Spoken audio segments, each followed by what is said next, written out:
রেখে কুরবানি দয় পেশ করা হয়। হাবিলের কুরবানি কবুল হয় আর কাবিলেরটা কবুল হয় না। এই ঘটনাক্রমে কাবিল তখনই মনস্তাব করে যে আমি হাবিলকে হত্যা করব।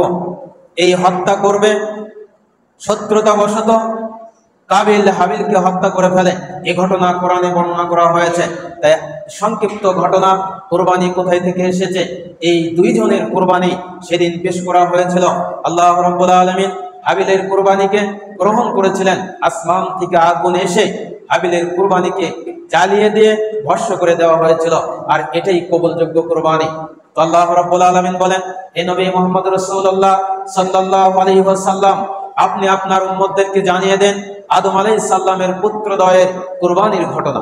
যেই ঘটনা কুরআনুল কারীমে সূরাতুল মায়েদার 27 নম্বর আয়াতে আল্লাহ রাব্বুল আলামিন উল্লেখ করেছেন। আউযু বিল্লাহি মিনাশ শাইতানির রাজীম।